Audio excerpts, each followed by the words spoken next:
고린도전서 9장 16절로부터 27절까지 말씀 우리 한 절씩 교독합니다.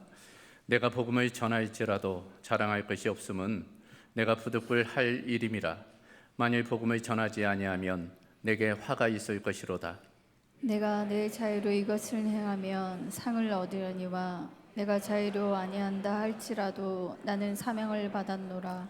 그런즉 내 상이 무엇이냐? 내가 복음을 전할 때 값없이 전하고 복음으로 말미암아 내게 있는 권리를 다 쓰지 아니하는 이것이로다. 내가 모든 사람에게서 자유로우나 스스로 모든 사람에게 종이 된 것은 더 많은 사람을 얻고자 함이라.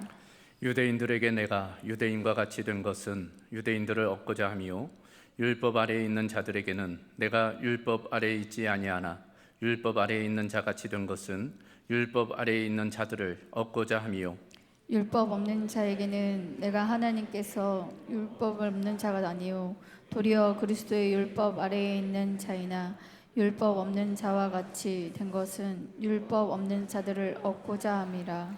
약한 자들에게 내가 약한 자와 같이 된 것은 약한 자들을 얻고자 함이요 내가 여러 사람에게 여러 모습이 된 것은 아무쪼록 몇 사람이라도 구원하고자 함이니 내가 복음을 위하여 모든 것을 행함은 복음에 참여하고자 함이라.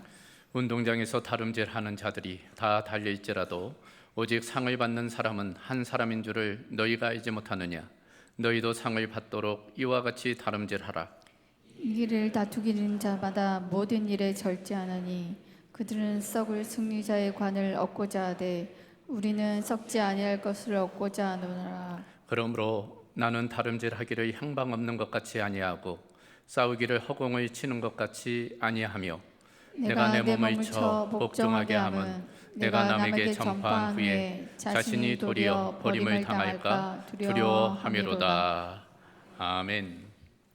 자, 오늘 9월 네 번째 주일 함께 읽은 고린도전서 9장 16절로 27절 말씀 통해서 운동장에서 다름질하는 자들이라는 제목으로 하나님의 말씀 함께 나누도록 하겠습니다.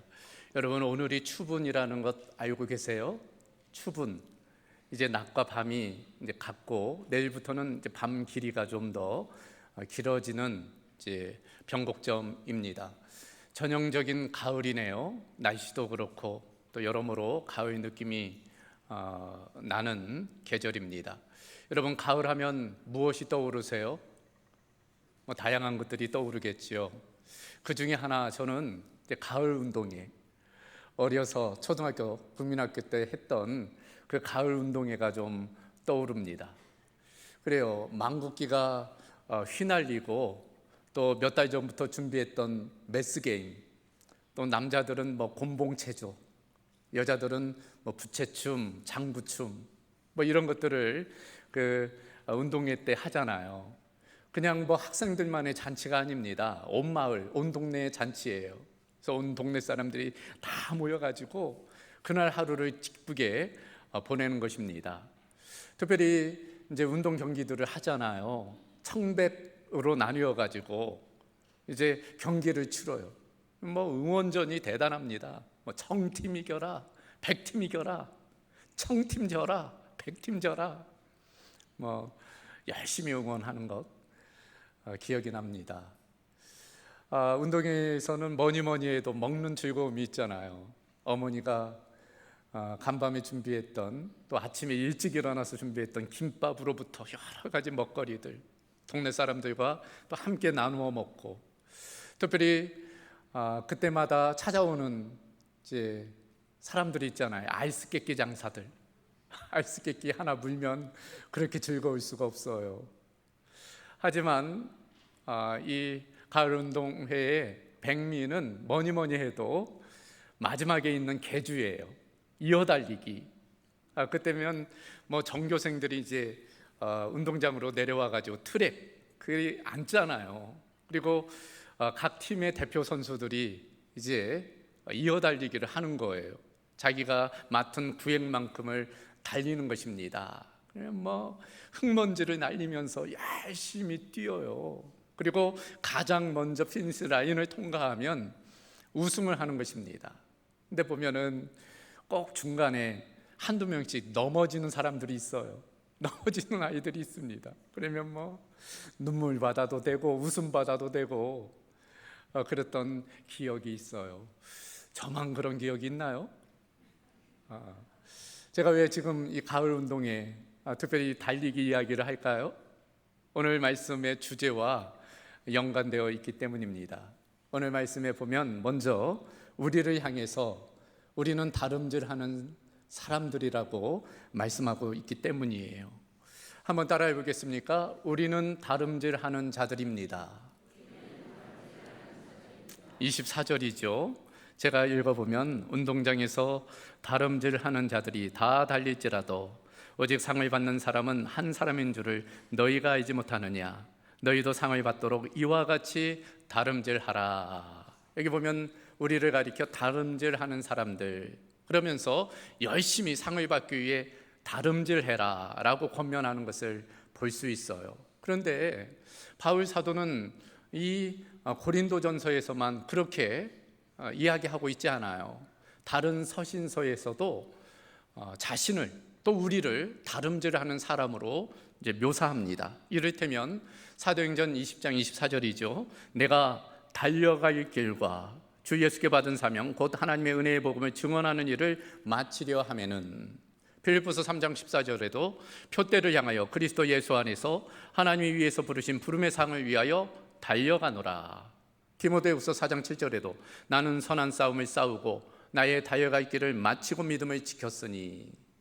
그러니까 바울은 성경 곳곳에서 자신과 우리를 다름질하는 사람으로 지금 묘사하는 것입니다. 근데 이것은 바울의 견해만이 아니에요. 히브리서에서도 같은 관점을 보여주고 있습니다. 히브리서 12장 1절을 보면 이러므로 우리에게 구름같이 둘러싼 허다한 증인들이 있으니 모든 무거운 것과 얽매이기 쉬운 죄를 벗어버리고 인내로서 우리 앞에 당한 경주를 하며. 그러니까 무슨 이야기인가 하면은 우리는 많은 군중들 사이에 둘러싸여서 지금 운동장에서 이제 달리고 있는 사람들이라는 것입니다. 우리는 신앙의 경주, 믿음의 달리기를 하는 사람들이라는 거예요. 그래요. 인생에 있어서 두 가지가 중요하다라는 말을 합니다. 첫 번째는 내가 누구인가, 정체성의 문제이죠. 두 번째는 내가 무엇을 해야 하는가, 사명에 관한 문제입니다. 인생만 아니라 신앙생활도 마찬가지예요. 내가 누구이고 내가 무엇을 해야 하는가, 자신의 정체성과 사명을 아는 것과 알지 못하는 것은 천양지차입니다. 자, 그렇다면 우리 그리스도인은 누구이고 무엇을 해야 하는가? 그것을 성경이 우리에게 잘 가르쳐주고 있어요. 그 중에 가장 명확하게 알려주는 본문은 베드로전서 2장 9절입니다. 그 말씀을 보면 우리가 누구인지 또 우리가 무엇을 해야 하는지를 잘 말씀해 줍니다. 먼저 이렇게 시작해요. 그러나 너희는 택하신 족속이요 왕같은 제사장들이요 거룩한 나라요 그의 소유가 된 백성이니. 바로 우리가 누구인지에 관한 말씀이죠. 우리의 정체성입니다. 우리는 하나님이 택하신 족속이라는 거예요. 그리고 우리는 왕과 같은 제사장이라는 것입니다. 하나님께서 우리를 거룩한 하나님의 나라, 그 소유된 백성으로 삼아주셨다. 그게 바로 우리의 정체성이라는 것입니다. 자, 그렇다면 왜 하나님께서 그와 같이 우리를 부르셨을까? 그 다음에 나오는 내용이 그 목적, 사명에 관한 내용입니다. 이는 너희를 어두운 데서 불러내어 그의 귀한 빛에 들어가게 하시니에 아름다운 덕을 선포하게 하려 하심이라. 그러니까 원래 우리는 어둠에 있던 존재라는 거예요. 그런데 우리를 그 어둠에서 불러내어 주셨다는 것입니다. 빛으로, 빛의 자녀로. 누가 그런 일을 하셨는가? 바로 하나님이시라는 거예요. 바로 그 하나님이 하신 그 일, 그 덕을 우리가 선포하게 하려고 하나님께서 우리를 택하시고 자녀 삼아 주셨다 말씀하고 있는 것입니다. 그러니까 우리의 정체성이 무엇인지, 우리의 삶의 목적이 무엇인지가 분명하게 나와 있습니다. 특별히 여기 본문에 보면은 선포하려 하게 하심이라. 이 선포하다라는 단어가 나오죠. 헬라어로는 겔로라는 단어예요. 두 단어의 합성어입니다. 엑스, 뭐뭐로부터, 밖으로라는 뜻과 앙겔로, 소식이라는 뜻이에요. 그러니까 밖으로 소식을 전하는 것, 그게 바로 선포예요. 자기가 알고 있는 어떤 사건이나 사실에 대해서 전하는 것이 바로 이 선포라고 할 수 있습니다. 엑상겔로. 근데 이 엑상겔로와 비슷한 단어를 여러분이 알고 계세요. 바로 유앙겔리온입니다. 유앙겔리온도 두 단어의 합성어예요. 유라는 단어와 앙겔로, 앙겔리온, 이 단어의 합성어입니다. 유는 좋은, 굿이라는 뜻이고, 앙겔로 똑같이 소식. 그래서 유앙겔리온은 좋은 소식, 곧 복음입니다. 복음.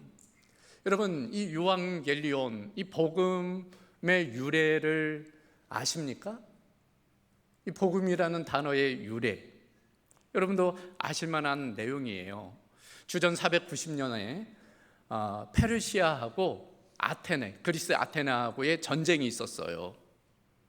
객관적인 전력으로는 이 페르시아가 승리할 수밖에 없습니다.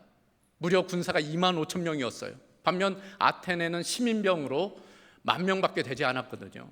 그러니까 누가 봐도 페르시아가 우승하리라, 승리하리라 예상을 했어요. 근데 결과는 어떻게 돼요? 아테네가 승리한 거예요. 근데 어디에서? 마라톤 평야에서.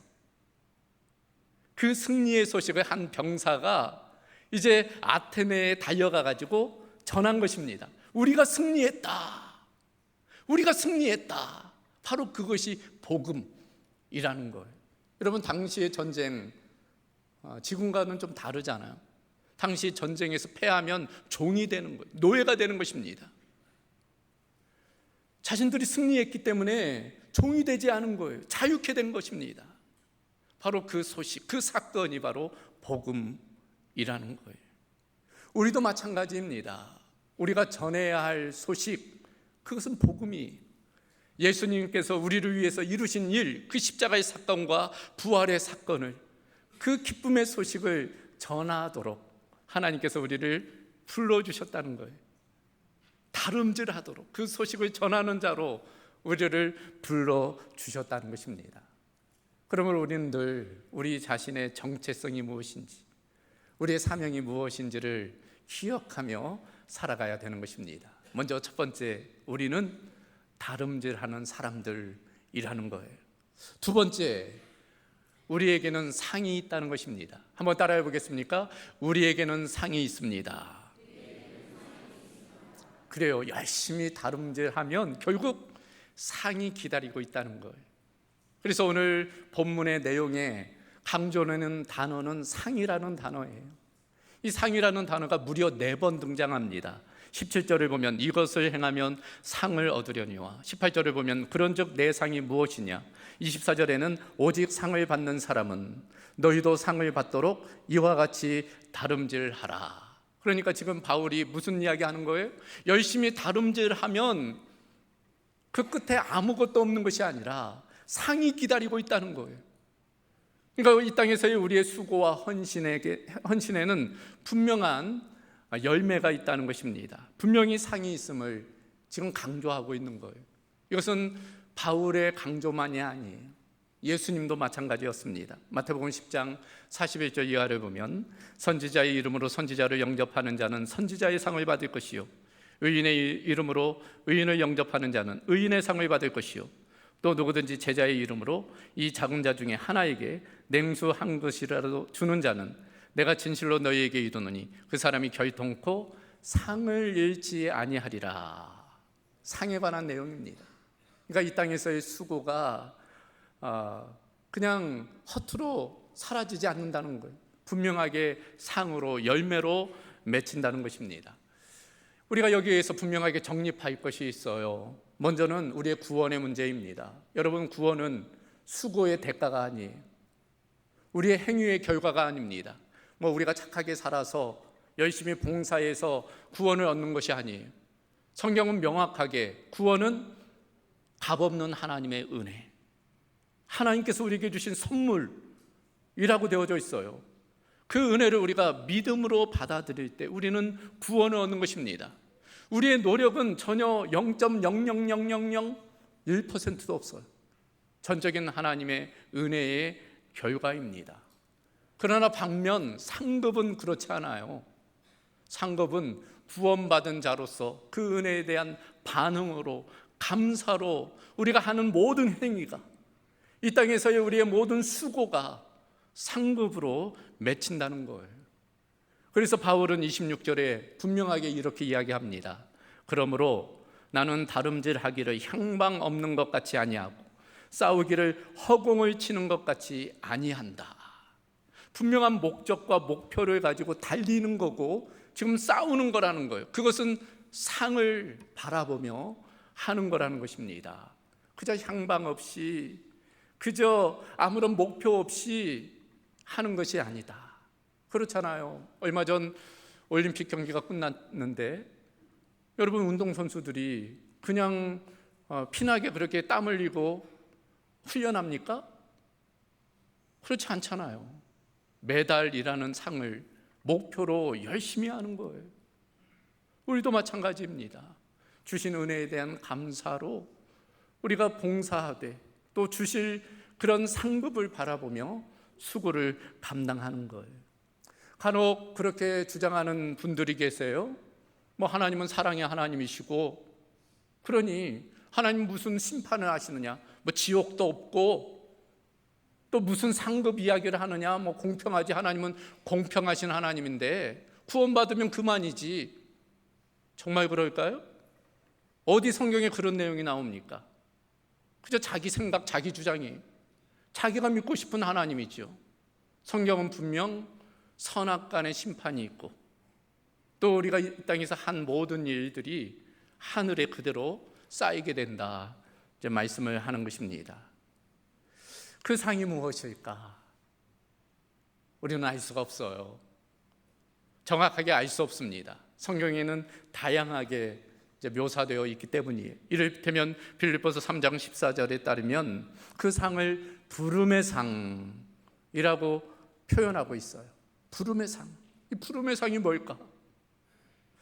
계시록 2장 10절에 보면은 생명의 관이라고 되어져 있어요. 그런가 하면 디모데후서 4장 7절 이하를 보면 의의 멸관. 그러니까 다양해요. 그러니까 그 상의 내용이라는 것이 참으로 다양하다는 것을 알 수 있습니다. 그러니까 우리는 명확하게 그 상이 무엇인지, 어떤 것인지 알 수는 없습니다. 그러나 알 수 있는 것 두 가지가 있어요. 그 첫 번째는 상이 있다는 사실. 상이 있다는 사실. 두 번째는 그 상은 우리가 예상하는 것, 우리가 상상하는 것보다 더 놀랍고 아름답고 영광스러운 것일 것이다. 그것만은 분명합니다. 그래서 우리가 두 번째 기억해야 될 것은 우리에게는 상이 있다는 거예요. 그러므로 세 번째 우리가 생각해야 될 것, 그것은 상 받기 위해서 최선이 필요하다는 거예요. 한번 따라해 보겠습니까? 상 받기 위해 최선이 필요합니다. 그래요. 국가대표 선수들 그렇게 땀 흘리고 수고하는 그 목표가 상 받기 위함이잖아요. 그 상을 위해서 참 피나게 훈련해요. 피나게 훈련합니다. 얼마나 노력하는지 몰라요. 우리도 마찬가지예요. 상 받기 위해서는 최선이 필요합니다.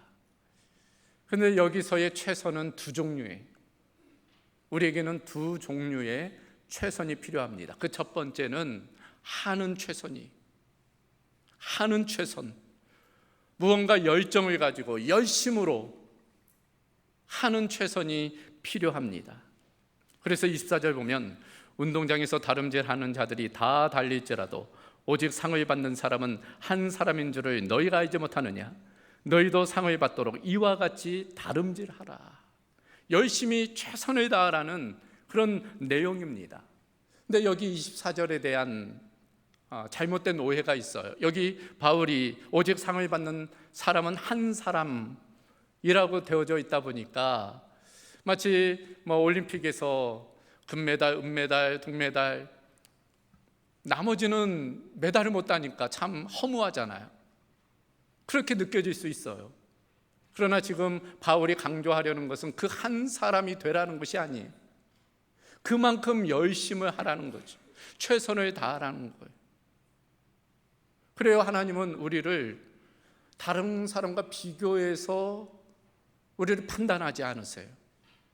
그러면 우리도 다른 사람과 나 자신을 비교할 필요 없습니다. 다른 사람과 경쟁할 필요 없어요. 그저 나 자신과의 경쟁이 필요해요. 스스로와 자기의 속사람과 그 겉사람과의 그 경쟁이 필요한 것입니다. 그래요, 하나님은 우리의 마음의 중심을 보세요. 그리고 그 동기와 목적이 하나님을 위한 최선을 하나님께서는 기쁘게 받으시는 것입니다. 그걸 알 수 있는 것이 누가복음 21장의 내용이에요. 누가복음 21장을 보면은 예루살렘 성전에 많은 사람들이 그 연복에, 우리로 말하면 헌금하는 내용이 나와요. 근데 예수님 보시니까 어떤 한 가난한 과부가 그곳에 헌금을 내는데 2렙돈을 냈다는 거예요. 여러분, 2렙돈이면 헬라의 그 화폐 단위 중에 가장 적은 단위예요. 구리동전입니다. 지금 화폐 가치로 하면은 우리 돈으로 한 1,000원 정도밖에 되지 않는 금액이에요. 근데 예수님 뭐라고 하세요? 저 가난한 과부가 낸 그 헌금이 다른 사람의 모든 헌금보다 더 많은 것이다. 여러분, 객관적으로는 1,000원 아무것도 아니잖아요. 10,000원에 비하면, 10만 원에 비하면, 100만 원에 비하면 그 1,000원은 보잘것없는 거예요. 그럼에도 왜 그 여인의 헌금을 예수님이 기쁘게 칭찬을 하셨어요? 그것이 그 여인의 최선이었기 때문에. 그 과부에게 있어서는 그것이 자신의 최선인 것을 예수님 아셨기 때문에 그 여인에 대해서 예수님이 칭찬을 하셨던 것입니다. 그래요, 최선이라는 것은 사람마다 달라요. 늘 강조해서 말씀드리지만 젊은 사람의 최선과 나이 든 사람의 최선은 달라요. 건강한 사람의 최선과 병든 사람의 최선은 다릅니다. 물질이 많은 사람의 최선과 가난한 사람의 최선은 달라요. 남자의 최선과 여자의 최선은 다릅니다. 우리는 다만 나 자신의 최선을 하나님께 드리면 되는 거예요. 누구는 그것이 시간일 수 있어요. 누구는 그것이 물질일 수 있습니다. 누구는 그것이 몸일 수 있고, 누구는 그것이 기도일 수 있고, 누구는 그것이 칭찬과 격려일 수 있어요. 자기가 할 수 있는 그 장점을 잘 활용하는 것, 그걸 통해 하나님의 영광을 위해, 하나님의 나라를 위해서 사용을 하는 것입니다. 그럴 때 하나님께서 그걸 기억하신다. 얼마 전 새벽 예배 본문이 느헤미야서였습니다. 이번 주까지 느헤미야서를 살펴보게 되는데, 여러분, 느헤미야서는 이제 나라를 잃고 포로로 끌려갔던 이스라엘 백성들이 다시금 돌아와서 이제 성벽을 재건하는 그와 같은 내용이에요. 모든 것이 무너진 상황이에요. 여러 그 민족들의 도전과 공격이 있었어요. 그럼에도 느헤미야가 그 귀한한 백성들을 이끌고 불과 52일 만에 이제 성벽을 재건합니다. 근데 느헤미야서를 보면은 그때 이 성벽을 재건한 사람들의 이름이 기록되어져 있어요. 누가 어디를 어떻게 보수했는지 그 내용이 나와 있습니다. 근데 참 눈에 들어온 내용이 무엇인가 하면은 아무개가 자기 집 앞에 성벽을 보수했다는 거예요. 아무개는 자기 집 앞에 그 성벽을 보수했다는 거예요. 그러니까 뭐 집이 가난해가지고 다른 데까지는 못하지만 자기 집 앞에 성벽이야, 보수할 수 있잖아요. 그래서 그 부분은 자기가 맡아서 했다는 거예요. 반면 좀 넉넉한 사람들은 좀 넓은 범위까지 성벽을 재건했다, 그런 내용이 나와요. 그리고 자기가 할 수 있는 부분에서 최선을 다하는 거예요. 그리고 놀라운 것은 그 이름이 성경에 기록되어 있다는 거예요. 우리도 마찬가지입니다. 우리가 이 땅에서 한 모든 것들이, 주님을 위해 드린 시간, 물질, 삶의 모든 내용들이 그 천국이 기록되는 거예요. 그리고 그게 상으로 우리에게 오게 되는 것입니다. 그런 측면에서 우리가 하는 최선이 필요합니다. 두 번째로 우리의 최선은 어떠해야 되는가? 하지 않는 최선이 필요하다는 거예요. 여러분, 하는 최선도 필요하지만 하지 않는 최선도 필요합니다. 하지 않는 최선, 이게 무슨 말인가? 무슨 의미인가? 이런 거예요. 바로 절제이죠. 내려놓음입니다. 자신을 내려놓는 것, 자신을 죽이는 것, 그와 같은 하지 않는 최선이 필요합니다. 그래서 오늘 바울은 25절에 이렇게 이야기합니다. 이기기를 다투는 자마다 모든 일에 절제하나니 그들은 썩을 승리자의 관을 얻고자 하되 우리는 썩지 아니할 것을 얻고자 하노라. 운동선수들, 세상 사람들도 뭔가 이루기 위해서 절제하는 것이 있다는 거예요. 썩는 것을 위해서도 그렇게 절제한다면 하물며 우리 믿는 이들은 영원한 것을 위해서 절제할 것들이 있지 않겠느냐. 그걸 지금 강조하고 있는 것입니다. 그러면서 바울은 실제로 자신이 무엇을 어떻게 절제했는지를 18절 이하에서 이야기하고 있어요. 18절을 보면 그런즉 내 상이 무엇이냐? 내가 복음을 전할 때 값없이 전하고 복음으로 말미암아 내게 있는 권리를 다 쓰지 아니하는 이것이로다. 그러니까 바울은 복음을 위해, 하나님의 나라를 위해, 주님을 위해 자신이 마땅히 쓸 수 있는 권리, 자유, 그런 것들을 내려놨다는 거예요. 포기했다는 것입니다. 절제했다고 이야기하고 있어요. 그런데 놀라운 것은 그렇게 포기하고 내려놓고 절제했던 그 모든 것들이 하늘의 상이 되었다. 지금 말씀하고 있어요. 19절 이하는 그 구체적인 내용입니다. 이런 내용이에요. 자신은 모든 사람에게 자유롭다는 거예요. 그러나 더 많은 사람을 얻고자 자신은 자신의 자유를 내려놓고 종이 되었다는 거예요. 또 자신은 율법을 중요하게 여기는 그 유대인을 얻기 위해서 자신은 율법으로부터 자유로우나 그 유대인들이 율법을 중요하게 여기기 때문에 마치 율법의 메인자처럼 행동했다는 거예요. 반면 이방인들, 그들은 율법을 중요하게 여기지 않고 그저 자유롭게 살아가는 사람들이잖아요.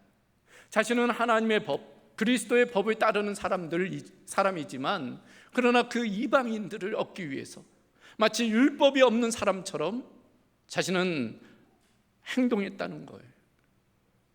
바울의 결론이 무엇입니까?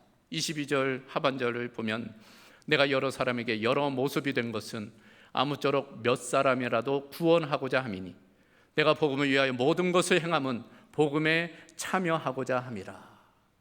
그 복음, 하나님 나라, 그 주님을 위해서 자신은 자신의 생각도 경험도 다 내려놓았다는 거예요. 그리고 다른 사람들을 구원하기 위해서 최선을 했음을 이야기하고 있는 것입니다. 복음을 위해서 내려놓아야 될 것이 있어요. 주님을 위해서 포기해야 될 것이 있습니다. 하나님의 나라를 이루어가기 위해서 우리가 절제할 것들이 있어요. 때로는 우리의 자유를, 우리의 권리를, 우리의 체면을, 우리 시간도, 우리의 물질도 내려놓아야 하는 것입니다. 놀라운 것은 그 내려놓은 모든 것들이, 절제한 모든 것들이 하늘의 상으로 쌓이게 되는 것입니다. 바울은 어떻게 그렇게 내려놓을 수 있었을까요? 예수님 때문이죠. 먼저 예수님이 그런 내려놓음을 보여주셨기 때문입니다. 예수님은 하나님이시잖아요. 하나님과 동등하신 분이십니다. 그런데 그 하늘 보좌를 내려놓고 이 땅에 인간의 몸으로 오셨어요. 이 땅에서의 삶은 어떻습니까? 모든 자신의 능력을 내려놓으셨어요. 그래서 사단이 시험할 때 돌이 떡이 되게 할 수 있었지만, 높은 곳에서 떨어져도 무사할 수 있었지만, 그리고 천하 만사를 소유할 수 있는 힘이 있었지만, 예수님은 그런 모든 것들을 내려놓으세요. 능력을 사용하지 않으십니다. 사실 사단을 물리쳤은 것은 예수님이 능력을 사용해서가 아니에요. 오히려 능력을 사용하지 않으셨기에 사단은 떠나가게 된 것입니다. 예수님의 내려놓은 그 저희죄의 절정은 십자가이죠. 예수님 십자가에 못 박혀 달려 있으실 때 얼마든지 내려올 수 있었잖아요.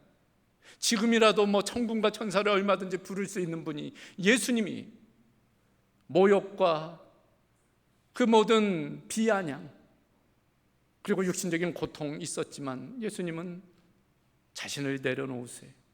능력을 사용하지 않으십니다. 모든 것들을 절제하세요. 그 결과가 바로 우리의 구원입니다. 우리를 구원하시기 위해, 우리에게 생명 주시기 위해, 복음을 이루시기 위해 예수님은 자신의 모든 것들을 내려놓으셨습니다. 우리도 마찬가지예요. 여러분, 이기는 것도 능력이지만 저 주는 것은 더 큰 능력이에요. 우리가 무엇을 하는 것도 능력이지만 무엇을 하지 않는 것은 더 큰 능력입니다. 그런 측면에서 우리는 하지 않는 최선이 필요합니다. 이런 것들이에요. 먼저는 우리의 생각과 감정의 내려놓음이 절제입니다. 생각하고 싶은 대로 다 생각하고 부리고 싶은 감정, 성질들 다 내면 어떻게 하나님의 영광을 나타낼 수 있습니까? 어떻게 주님의 나라를 세워나갈 수 있겠어요? 그런 생각들을 내려놓는 것, 그런 감정들, 성질들을 내려놓는 것입니다. 말과 행동도 마찬가지예요. 사실 이 말이 문제입니다. 그래서 말로 다 까먹는다고 하잖아요. 열심히 일해놓고서는 말 한마디 잘못해가지고 모든 걸 다 잃어버리는 경우가 있어요. 부부관계의 문제, 부모와 자녀관계 문제, 성도 사이의 문제, 이 말로 일어나는 경우가 많이 있는 것입니다. 절제가 필요해요. 말의 절제가 필요한 것입니다. 할만한 이란 말이 있잖아요. 할 말은 많지만 하지 않는다. 그런 자세가 필요해요. 누구는 하고 싶은 말이 왜 없겠어요? 그래도 주님을 위해서, 하나님의 나라를 위해서 참는 것, 절제하는 것입니다. 행동도 마찬가지죠. 하고 싶은 성질 다 내고 하고 싶은 행동 다 하다가 어찌 하나님의 나라를 이루어 가겠습니까? 더불어 시간과 물질도 마찬가지예요. 시간과 물질의 절제가 필요해요. 무절제하면 안 됩니다. 세속적인 일, 세상적인 즐거움에 시간 다 쏟고 물질 다 허비하고 정작 주님을 위해서는, 교회를 위해서는 드릴 시간도 없고 물질도 없다면 그것만큼 안타까운 그리스도인이 누가 있겠습니까? 그런 측면에서 우리 시간과 물질의 절제도 필요합니다. 분명한 것은 우리가 주님을 위해 놀고 싶은 것 놀지 않고, 쓰고 싶은 것 쓰지 않고, 하고 싶은 것 하지 않고, 부리고 싶은 성질 부리지 않고, 하고 싶은 말 하지 않고 했던 모든 것들이 하늘의 상급으로 쌓이게 된다는 것입니다. 그런 측면에서 우리가 그런 상급 바라보고 때로는 하지 않는 최선으로 나아가야 될 줄로 믿습니다. 자, 오늘 말씀을 정리합니다. 오늘 성경은 우리를 다름질하는 사람들이라고 말씀하고 있어요. 그리고 그 끝에는 분명히 상이 있다는 거예요. 그러므로 우리는 그 상을 받기 위해서 최선을 다해야 된다는 것입니다. 어떤 최선? 열정과 열심을 가지고 하는 최선, 더하기입니다. 반면 하고 싶은 것들 하지 않는, 빼는 최선이 필요해요. 분명히 기억해야 할 것은 우리가 그리스도를 위해서 절제하고 손해보고 사용하지 않은 모든 권리가 결국 하늘에 쌓이게 된다는 것입니다. 그러므로 여러분, 우리가 이 땅에서 좀 안 먹고 안 쓰고 아껴가지고 은행 계좌, 통장 잔고가 쌓이는 그 기쁨이 있잖아요. 그런데 더 큰 기쁨은 뭐예요? 우리의 시간, 우리의 물질, 우리의 삶을 또 절제하고 아껴서 주님을 위해서 사용하는 거예요. 그러면 그것이 하늘 은행 계좌에 차곡차곡 쌓이게 되는 거예요. 이 땅에서의 은행 계좌야. 유한하잖아요. 그러나 하늘에 쌓이는 그 은행 계좌는 영원한 줄로 믿습니다. 우리는 그 부르심의 상을 위해 달려가야 할 그 사람들입니다. 우리의 시간, 우리의 재능, 우리의 물질, 우리의 마음을 그러므로 기쁘게 주님을 위해 사용하는 저와 여러분이 되기를 주님의 이름으로 소망합니다. 감사하신 아버지 하나님, 오늘 말씀을 통해서 우리가 누구인지, 우리가 무엇을 해야 되는지 일깨워 주심을 감사합니다. 하나님 나라를 위한 우리가 다름질하는 사람들임을 우리가 기억하게 하여 주시고, 복음의 소식을 아직도 듣지 못하고 알지 못하는 많은 사람들에게 그 소식을 전하는 축복의 통로, 구원의 통로, 복음의 통로의 삶이 되게 하여 주시옵소서. 주님을 위해 아껴 또 쓰고 또 최선을 다해 드린 모든 것들이 하늘 상급으로 쌓일 줄을 우리가 소망 가운데 바라보게 하시고, 이 땅에서 주님을 위한 최선의 삶을 살아가는 결단이 있게 하여 주시옵소서. 모든 것 주께 의탁하오며 우리 주 예수 그리스도의 이름으로 기도하옵나이다. 아멘.